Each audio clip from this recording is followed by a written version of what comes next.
오늘은 예수의 제자는 걱정의 종류가 다릅니다. 이런 제목으로 하나님 말씀을 전하도록 하겠습니다. 예수님께서 예언하시기를 재림 직전에 말세 때에 사람들의 영성을 치명적으로 갉아먹는 세 가지가 있을 것이다, 이렇게 말씀을 하셨습니다. 그 세 가지가 무엇인가?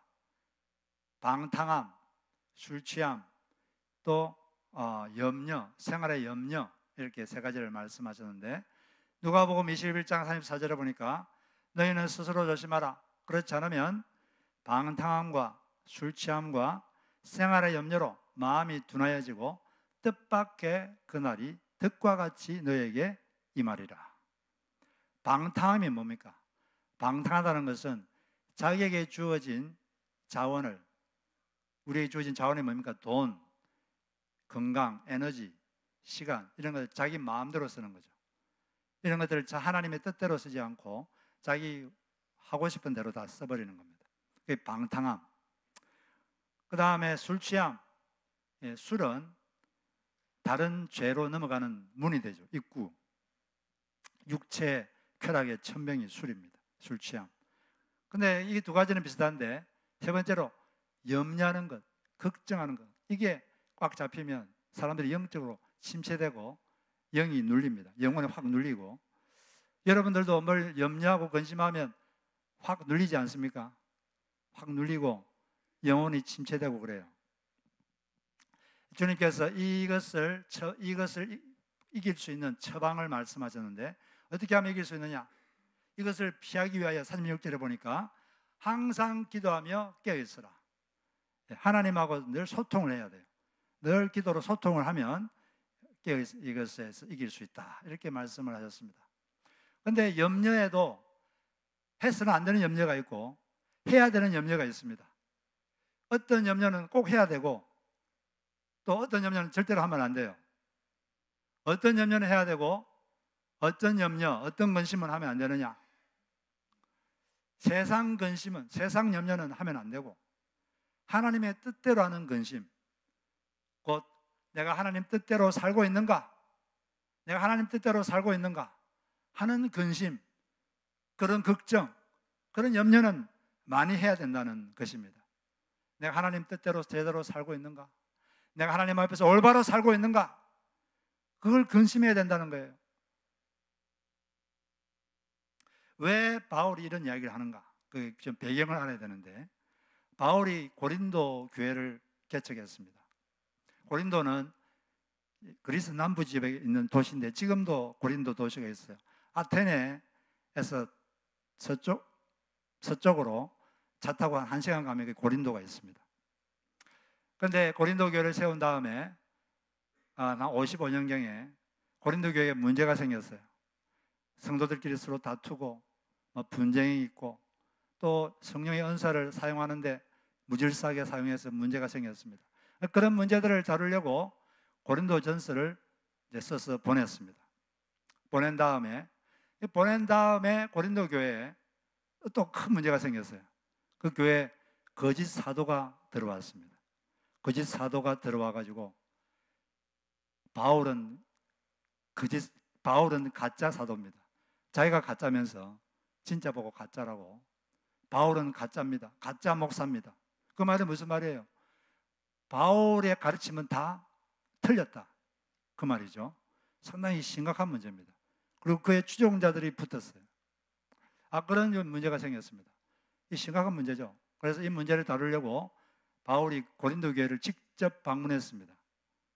그 문제를 해결해 보려고 방문했는데 문제 해결을 못하고 이 고린도 교인들이 그 거짓 사도들과 그 추종자들의 말을 이렇게 좀 미혹돼 가지고 바울의 말을 듣지를 않았어요. 아주 가슴 아픈 방문이었죠. 그래서 그 방문을 실패하고 돌아와 가지고 편지를 썼습니다. 에베소에서 편지를 썼는데 그들을 책망하는 편지를 썼어요. 아주 준엄한 책망의 편지를 썼습니다. 그 편지를 쓴 다음에 상당히 마음이 걱정이 됐어요.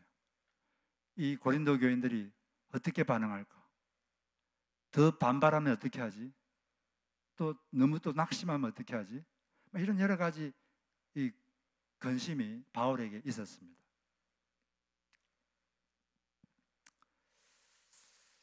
그는 이 편지를 디도라는 사람을 통해서 인편으로 보냈는데, 보낸 다음에 디도를 만나려고, 결과를 좀 알려고 드로아로 갔어요.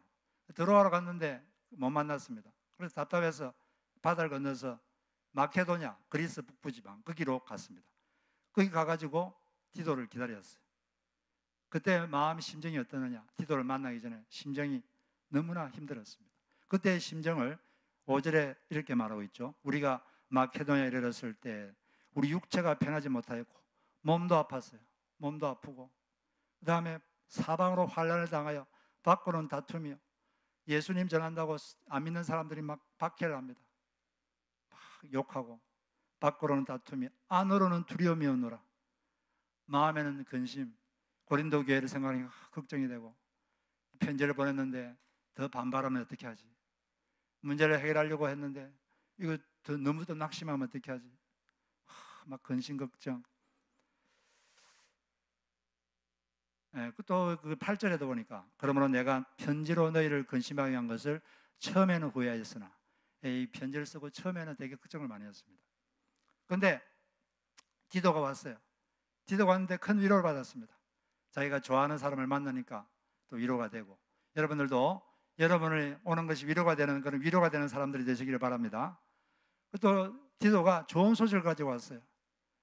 그들이 편지를 읽고 그들이 회개했습니다. 고린도 바울 사도님의 편지를 읽고 그들의 잘못을 인정하고 회개했습니다. 그런 소식을 전해주는 거예요. 너무나 위로를 받았습니다. 어떤 결과가 있었는가? 그걸 이제 7절에 보니까 이렇게 되어 있죠. 그 편지로 인해서 그들이 너희의 사모함과 애통함과 나를 위해 열심히 있는 것을 나에게 디도가 보고했다. 그 편지를 받고 회개하고 바울을 사모하게 됐습니다. 바울을 보고 싶어하고 바울을 그리워하게 됐습니다. 그전에는 바울을 배척했는데 다시 바울을 그리워하고 사모하고 보고 싶어한다. 그리고 애통함과, 이 바울 사도 자기들에게 예수 그리스도의 복음을 전해주고 자기들을 사랑해줬던 이 바울을 마음고생시켜주고 마음고생을 하게 하고 바울을 힘들게 했던 것에 대해서 너무 슬퍼하고 애통해야 한다는 거예요. 그리고 또 나를 위하여 열심히 있는 것을, 바울을 위해서 뭔가 하고 싶은 열심, 이런 것을 그들이 품었다. 그런 말을 했습니다. 그리고 또 11절에 보니까 또 더 좋은 결과가 있습니다. 11절 보니까 보라, 하나님의 뜻대로 하게 된 이 근심이 너희를 얼마나 간절하게 하며, 간절하게 했다. 자신들의 잘못을 깨닫고 그 잘못을 바로잡고 가지 않은 마음의 간절함이 컸다는 거예요. 또 얼마나 변정하게 하며 그들을 변호하게 했다는 거죠. 물론 잘못을 인정하지만 그 당시에 그들의 입장을 이해해 달라는 그런 단언을 했다는 거예요. 그리고 얼마나 분하게 하며, 과거에 바울을 거짓 목회자라고 공격했던 그 거짓 사도와 그 추종자들에 대해서 의분을 품었다는 것입니다. 얼마나 분하게 하며, 얼마나 두렵게 하며, 바울 사도를 다시 뵐 면목이 없어하고, 하나님께서 그들의 잘못 때문에 혹시 심판하면 어떻게 하나, 그런 두려움. 또 그들은 잘못이 아직도 그런 고린도 교회에 혹시 남아있지 않는가, 그런 두려움. 그리고 얼마나 열심히 있게 하며 그들의 속에 있는 잘못을 없애려는 열심, 그리고 바울과 다시 연합하려는 열심, 얼마나 벌하게 하였는가. 고린도 교회를 어지럽혔던 그들에게 적절한 징계를 주었다는 것입니다. 그리고 너희가 그에 대하여 일체 너희 자신의 깨끗함을 나타내었느니라. 이제 앞으로는 더 이상 그 일로 미래에 그들을 책망할 필요가 없게끔 그들이 그 잘못을 인정하고 바로 잡았다는 뜻이죠. 그러니까 이 걱정을 많이 했는데 그들이 회개했다는 것입니다. 진정한 회개는 행동의 변화가 있는 것이죠. 행동의 변화가 없는 회개는 진정으로 회개한 게 아닙니다. 그런데 고린도 교회들은 행동이 확 바뀌었어요. 너무 기뻤죠. 그러면 어떻게 이 고린도 교회가 바뀌었는가? 왜 이렇게 회개하게 되었습니까? 무엇이 그렇게 만들었습니까? 이유가 뭡니까? 그들을 책망하는 편지를 읽고 하나님 뜻대로 하는 근심을 했기 때문입니다. 우리가 하나님의 뜻대로 살고 있는가? 그것을 근심하는 시간을 가졌기 때문입니다. 내가 과연 하나님 뜻대로 살고 있는가? 하나님이 앞에서 올바로 살고 있는가? 그런 근심하는 시간을 가졌기 때문에 그들은 회개할 수 있었습니다. 이 사람은 다 잘못하죠. 잘못해서 죽는 게 아니라 회개하지 않아서 죽습니다. 사람은 다 넘어집니다. 다 넘어져요. 넘어지는 게 문제가 아니라 다시 일어나지 않는 게 문제죠. 넘어져도 10번 넘어져도 10번 일어나면 되는 것입니다. 100번 넘어지면 100번 일어나면 되는 것이죠. 어떤 사람은 그래서 성공이란 뭐냐? 성공이란 10번이고 100번이고 계속 일어나는 것이다. 네, 우리는 하나님 앞에 잘못할 수 있습니다. 잘못할 수 있는데 다 잘못해요. 근데 회개하면 돼요. 회개하면 삽니다. 언제 죽느냐? 회개하지 않으면 죽는 것이죠. 그들이 이렇게 회개할 수 있었던 것은 하나님의 뜻대로 하는 근심, 그런 근심의 시간을 가졌기 때문에 그렇습니다. 우리도 이처럼 내가 하나님 뜻대로 과연 살고 있는가? 내가 하나님 앞에서 올바로 살고 있는가? 그런 근심의 시간을 여러분 가지시기를 바랍니다. 그렇지만 세상 근심은 하지 말라고 하셨습니다. 세상 근심을 하면 스트레스 쌓이고 영적으로 침체되고 또 근심 걱정이 심해지면 몸도 병들어요. 실제로 몸이 죽을 수도 있습니다. 우리가 할 일은 열심히 해야 됩니다. 그러나 막 근심 걱정에 빠져가지고 있으면 안 된다는 거예요. 그런데 예수님의 12제자들도 보면은 그들이 성령을 받기 전에는 이 세상적인 근심이 많았던 것 같습니다. 한 가지 사건을 보면 알 수가 있는데, 세상 근심이라는 게 뭡니까? 돈 걱정, 건강 걱정, 자식 걱정, 또 자신의 평판, 사람들이 나를 어떻게 생각할까? 거기에 대한 걱정, 뭐 그런 것들이죠. 근데 먹고 사는 문제가 그렇게 간단한 건 아니죠. 먹고 사는 문제가 간단하다고 생각하는 사람은 인생이 뭔지를 모르는 사람입니다. 먹고 사는 게 얼마나 힘듭니까? 정말 힘든 일이고, 또 지금도 그 먹고 사는 문제 때문에 정말 힘들게 사는 사람들이 많습니다. 그럼에도 불구하고 주님은 그런 먹고 사는 문제, 그런 근심 말고 다른 근심을 하라 그랬어요. 그 제자들도 이 먹고 사는 문제로 꽉 차 있었다는 것을 알게 되는데, 그 마태복음 16장에 보면은 바로 그 전에 예수님께서 떡 7개와 물고기 2마리로 남자만 4,000명을 먹이는 그런 기적을 베푸셨습니다. 그 기적을 베풀고 갈릴리 호수를 지나가지고 마가단 지역에 갔는데, 거기서 바리새인들과 사두개인들과 논쟁이 붙었어요. 논쟁을 했습니다. 그 논쟁한 다음에 다시 갈릴리 호수를 지나서 가면서 배에서 제자들에게 다음과 같이 말씀하셨어요. 예수께서 경고하여 이르시되 삼가 바리새인의 누룩과 사두개인의 누룩을 주의하라. 우리가 이 말을 딱 들으면 사두개인의 누룩 그러면 무슨 예수님이 비유적인 말씀을 하시는구나, 그런 느낌이 딱 들지 않습니까?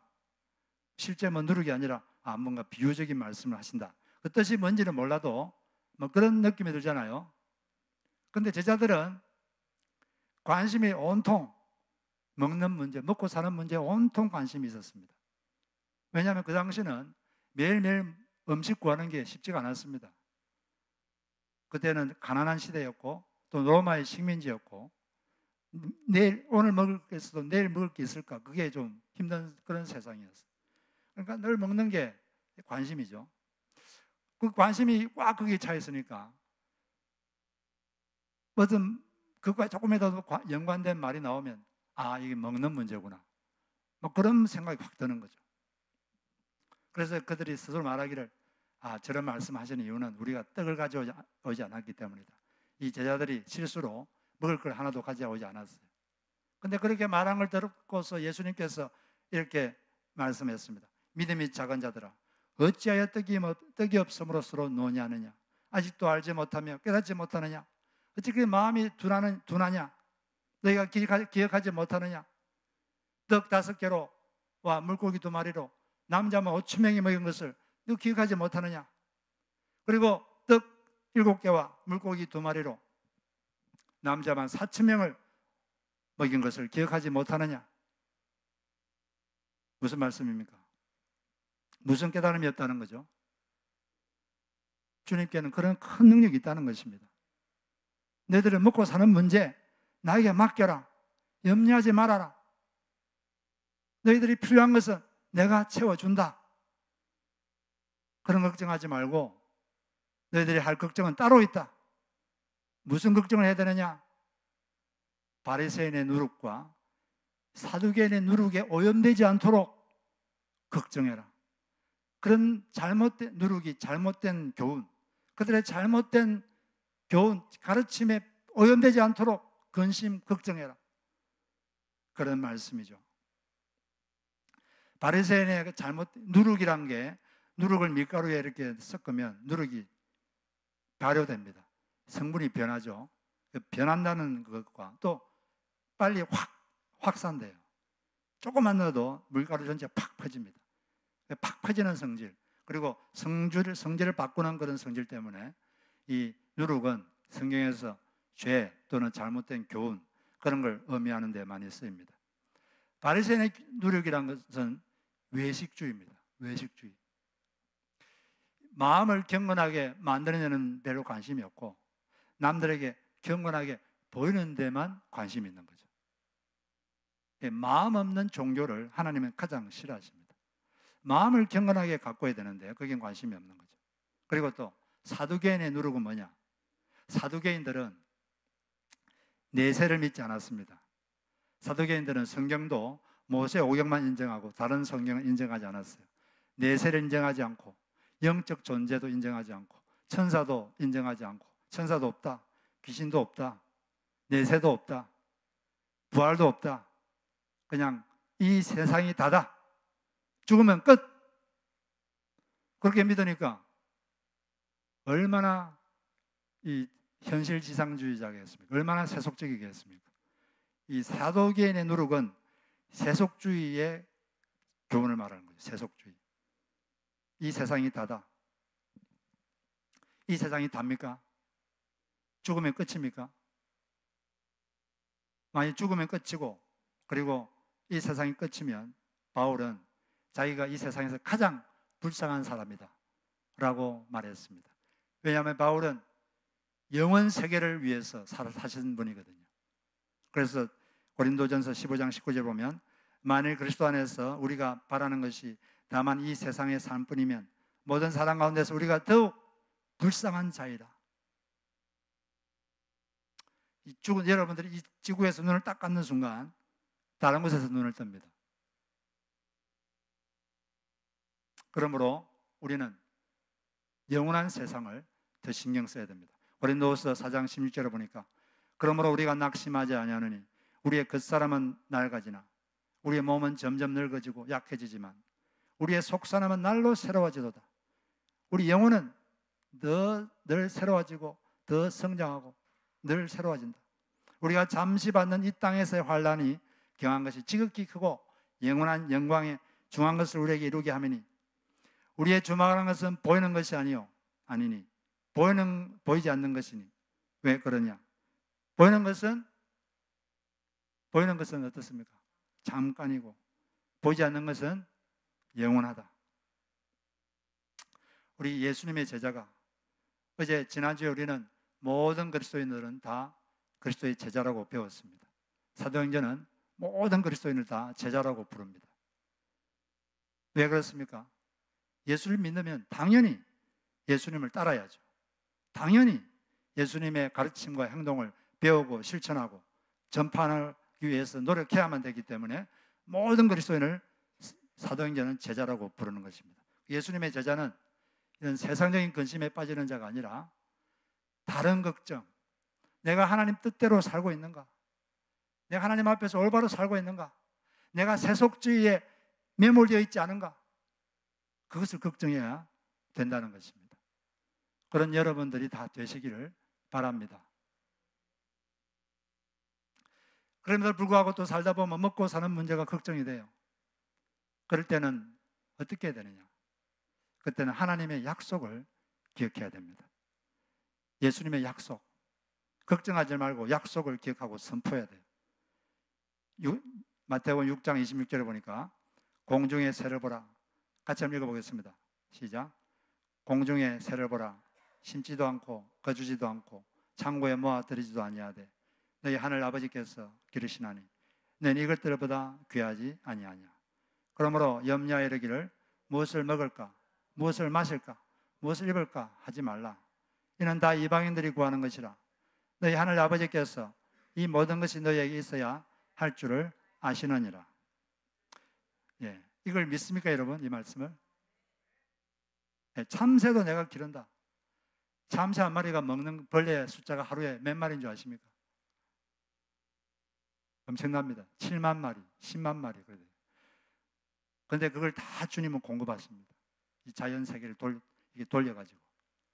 절대 굶어서 죽은 참새 봤습니까? 그런 참새 제가 한 번도 못 들어봤어요. 참새도 그렇게 여러 가지 방법으로 먹이는데 너희들 필요한 걸 내가 안 주겠느냐? 우리가 믿는 하나님은 책임감이 강한 분입니다.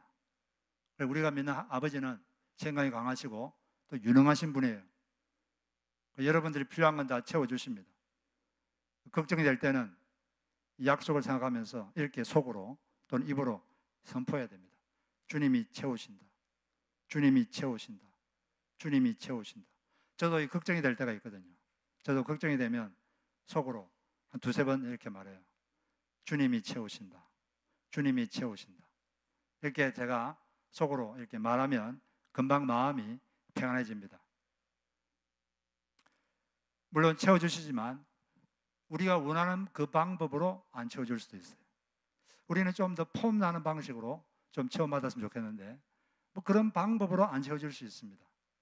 그런데 그 방법은 차치하고라도 분명한 것은 하나님께서는, 하늘 아버지께서는 여러분들이 필요한 것은 채워주신다는 것입니다. 그런데 어떤 사람들은 걱정이 될 때마다 하나님께 이렇게 말하는 사람이 있어요. 주님, 좀 더 명확하게 좀 말씀해 주세요. 한 번 더 좀 더 명확하게 제가 불안합니다. 불안해서 마음 죽겠습니다. 좀 더 분명하게 좀 말씀해 주세요. 이렇게 말하는 사람들이 많습니다.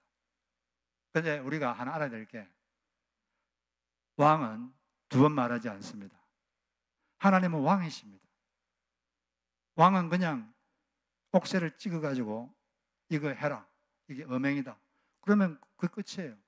근데 왕이 말했는데 옆에 신하가 다음날 와가지고 왕이시여 한 번만 더 확실하게 말씀해 주소서.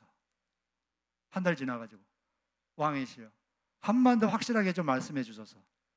그러면 제가 알겠습니다. 그러면 왕이 어떻게 하겠습니까? 저놈을 당장 끄집어내어라.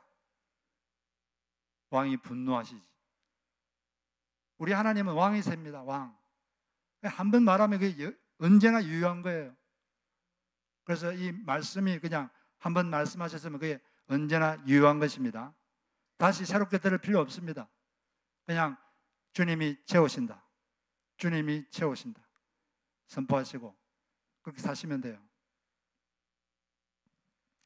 그런데 이 걱정하는 것은 대부분 보면 지금 당장의 일을 걱정하는 게 아니라 앞으로 미래를 걱정합니다. 그렇게 될 가능성은 있지만 아직 일어나지 않은 것을 미리 앞당겨서 걱정하는 것이 걱정의 대부분입니다. 그렇지 않습니까? 지금 현재는 살만해요. 지금 현재는 괜찮습니다. 지금 현재는 그냥 이렇게 살면 될 것 같아요. 근데 문제는 뭐냐? 지금은 그런데 한 달 뒤도 괜찮을까? 1년 뒤 괜찮을까? 10년 뒤 내가 괜찮을까? 20년 뒤 괜찮을까? 막 그게 걱정되는 거예요. 자기 걱정되는 대로 되면 어떻게 하지? 물론 그렇게 될 가능성이 있지만 아직 일어나지 않은 그걸 앞당겨서 걱정하는 거예요. 이 월급도 갑을 받는 게 있는데 갑을해서 걱정하는 거지. 대부분의 걱정이 그런 걱정입니다. 그런데 주님은 거기에 대해서 말씀하십니다. 내일 일은 내일이 염려할 것이요. 내일 일은 내일 맡겨야 됩니다. 내일 어떤 일이 나든지 우리 주님과 함께 그 일을 대하면 주님께서 능히 감당할 힘을 주십니다. 우리에게 능력 주시는 자 안에서 우리가 모든 것을 할 수 있다고, 내일 되면 내일에 맞는 능력, 그 감당할 능력을 주시는 거죠. 어떤 목사님이 폐암 2기 진단을 받았습니다. 그 수술도 하고 항암 치료도 받았습니다. 그런데 재발 확률이 2년 내로 재발할 확률이 60%라고 의사 선생님이 말씀했습니다. 그걸 생각하니까 너무 공포스러웠어요. 너무 두려웠어요. 지금 그 항암 치료 받는 것도 너무 힘들었는데, 항암 치료를 한두 번 받은 것도 아니고 되게 많이 받았는데 또 2년 뒤에 또 재발해가지고 어떻게 하지? 막 공포가 밀려오고 두려웠습니다. 그런데 생각을 좀 바꿨어요. 내가 걱정하는 것이 아직 일어나지 않은 일이다. 그렇게 될 수도 있지만 그렇게 안 될 수도 있다. 괜히 앞당겨서 걱정하지 말자. 그때 걱정은 그때 가서 하자. 그렇게 생각하고 지금 현재 본인이 할 수 있는 일이 뭔가, 그걸 좀 생각해 봤어요. 본인이 할 수 있는 일이 자기가 암 걸린 사람들을 위해서 말씀을 유튜브로 전해야겠다. 그런 생각을 했습니다. 그래서 그때부터 이번에 유튜브로 암 걸린 분들을 위해서 말씀을 전하기 시작했어요. 근데 이분이 좀 많이 알려진 분이기 때문에 많은 사람들이 그걸 보고 많은 위로를 받고, 많은 암 환자들이 정말 위로를 받고 그렇게 좋은 일을 했습니다. 그리고 이분이 2년 뒤에 60%라고 했는데 2년이 지나고 3년이 지나고 4년이 지났는데도 전혀 재발하지 않고 암세포가 하나도 없이 지금 잘 지내고 있습니다. 뭔가 걱정이 되면 일단 자기가 할 수 있는 일이 뭔가를 생각하십시오. 내가 할 수 있는 일이 뭔가. 그건 적각해야 돼요. 사람들이 할 수 있는 일을 안 하니까 걱정되는 게 있거든요. 시험 치는 학생이 공부 안 하면 걱정되죠. 자기가 할 일은 바로 해야 돼요. 그런데 막 게을러가지고 자꾸 미루고, 그런 마음이 저도 있는데, 그럴 때마다 저는 어떻게 하느냐, 저한테 스스로 말해요. 지금 해라. 지금 해라. Do it now. Do it now. 이렇게 몇 번 말하면 제 마음이 좀 바뀌는 걸 제가 자주 느낍니다. 지금 할 수 있는 것은 지금 당장 하십시오. 못하는 것은 기도로 주님께 맡기시고 주님의 약속을 입으로 선포하시기를 바랍니다. 주님이 채우신다. 그러면 뭘 걱정해야 되느냐? 똑같은 말이지만 반복하지만 마태복음 6장 33절에 보니까 너희는 먼저 그의 나라와 그의 의를 구하라. 이걸 하라는. 그러면 모든 것을, 다른 것 모든 걸 내가 채워주겠다. 하나님 나라를 먼저 구하라. 하나님 나라 일을 먼저 걱정하라는 거예요. 하나님 나라는 죽어서 가는 나라이기도 하지만 지금 하나님이 다스리는 모든 것이 하나님 나라입니다. 하나님 나라를 먼저 구하라, 이 말은 무슨 뜻일까요? 하나님 나라 걱정을 하라, 이 말인데, 하나님 나라를 어떻게 확장시킬까? 하나님 나라를 어떻게 강화시킬까? 이 두 가지를 걱정하라는 겁니다. 어떻게 하면 하나님 나라가 확장되겠습니까? 이 하나님 나라가 확장되려면 하나님 나라 인구수가 늘면 되겠죠. 어떻게 하면 하나님 나라 백성이 되죠? 어떤 사람이 예수님을 왕으로, 주님으로 받아들이면 하나님 나라의 백성이 되는 거죠. 우리가 열심히 내가 어떻게 하면 영혼 구원을 해서 하나님 나라 백성 수를 증가시킬까? 그걸 걱정하라는 것입니다. 그리고 또 어떻게 하면 이 나라가 강해질까? 이 하나님 나라가 약소국이 아니라 강대국이 되려면 어떻게 해야 되나? 그 나라 백성이 그 나라의 왕의 말에 순종하면 나라가 강해집니다. 왕이 말을 하는데 왕 백성들이 지멋대로 하고 자기 하고 싶은 대로 하고 자기 편의대로, 자기 위주로, 자기 중심대로 하고 그러면 그 나라는 약해지는 거죠. 이 나라 백성이 왕의 말에 복종하고 순종하면 하나님 나라는 강해지는 것입니다. 이걸 걱정하라는 거예요. 내가 하나님께 내가 순종하고 있는가? 어떻게 하면 이 나라가 인구수가 늘까? 그 걱정하라죠. 그걸 걱정하라는 거죠. 그러면 나머지는 내가 알아서 다 해줄게. 할렐루야. 그런데 가장 가까이 있는 하나님 나라, 뭐 똑같지는 않지만 근접한 하나님 나라가 교회입니다. 여러분이 섬기는 원더풀 교회, 이게 가장 가까이 있는 하나님 나라예요. 여러분 세상 걱정하지 마시고 교회 걱정을 먼저 하시기 바랍니다. 이 교회가 제대로 돌아가고 있는지 걱정하세요. 이 교인들이 지금 제대로 영적으로 살고 있는가? 제대로 살고 있는지를 걱정하세요. 여러분들이 교회 걱정하면 하나님은 여러분 걱정해 주십니다. 할렐루야. 그리고 하나님의 의를 구하라 그랬는데, 이 말은 이익보다 옳음을 먼저 추구하라. 사람들은 뭐든지 자기한테 이익되는 게 뭔가, 이익을 먼저 생각하죠. 그것보다도 하나님 앞에서 옳은 것, 의로운 것, 그게 뭔가를 먼저 그걸 신경 쓰라는 거예요. 내가 올바로 살고 있는가? 올바름, 그걸 먼저 신경을 쓰라는 겁니다. 내가 하나님 앞에서 올바로 살고 있는가? 어떻게 하면 더 이익이 많을까? 그것도 중요하지만 더 중요한 건 옳은 일을 하는 거죠. 올바르게 사는 것. 그걸 걱정하시길 바랍니다. 내가 하나님 앞에서 올바름, 이 하나님의 의 이렇게 살고 있는지를 걱정해야 돼요. 그것 때문에 근심하고. 근데 마지막으로 제가 금요일도 말했지만 이 올바로 살는데 애를 쓰는 사람, 올바로 사는데 관심이 많은 사람이 조심해야 될 게 꼭 하나 있습니다. 그게 뭐냐면은 긍휼의 시각을 절대로 놓치면 안 된다는 거예요. 옳고 그름에 관심이 많은 사람은 이 올바로 살고 노력을 많이 해요. 그래서 남들보다 잘못을 덜 합니다. 근데 그건 좋은데 단점이 있어요. 그게 뭐냐면은 다른 사람의 잘못이 눈에 잘 띄입니다.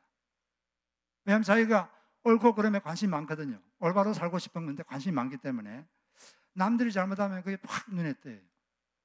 관심이 없으면 눈에 안 띄죠. 그리고 또 자기도 늘 실수도 많이 하고 잘못도 많이 하고 이런 사람들은 그렇게 하면 안 되지만 그런 사람들의 장점이 하나 있습니다.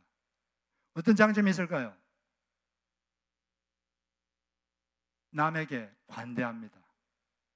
다른 사람의 잘못에 대해 관대해요. 왜냐하면 자기도 늘 잘못하는데 뭐 자기도 잘못하는데 남 보고 뭐 사람이 그럴 수 있지. 뭐 내가 모르는 사정이 있겠지. 이렇게 관대한 장점이 있어요. 우리는 종교인들이잖아요. 여러분들 다 종교인들이잖아요. 종교인에게 긍휼이 없으면 되게 무서운 사람이 돼요. 되게 차갑고 무섭습니다. 아주 겁나요. 가까이 하기 힘들어요. 제일 무서운 사람이 긍휼이 없는 종교인. 정말 무서워요. 몇 년 전에 이 미국 사람들을 대상으로 기독교인, 크리스찬 그러면 어떤 이미지가 떠오르냐 설문조사했는데 1위가 뭔지 아십니까? 기독교인, 크리스찬 그러면 딱 떠오르는 이미지. 정죄하는 사람.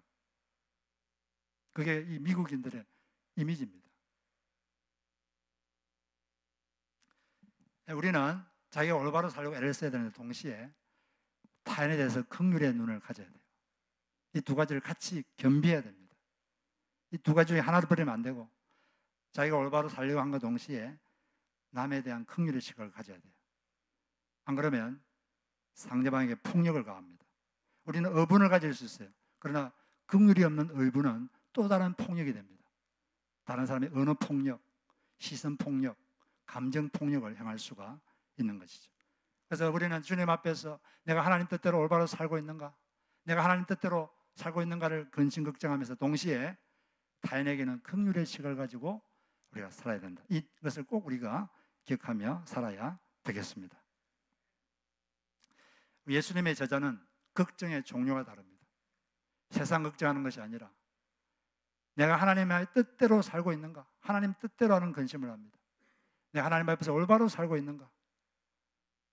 그리고 자기 세상 걱정은 주님께 맡깁니다. 그리고 주님의 약속을 선포합니다. 주님이 채우신다, 주님이 돌보신다, 자기가 할 일을 열심히 하고 주님을 돌보심 믿고 사는 거예요. 그렇게 주님의 뜻대로 하는 근심의 시간을 가지시고 주의 뜻대로 살고 주님 앞에서 올바로 살아가는 여러분 되시기를 주의 이름으로 축복합니다. 같이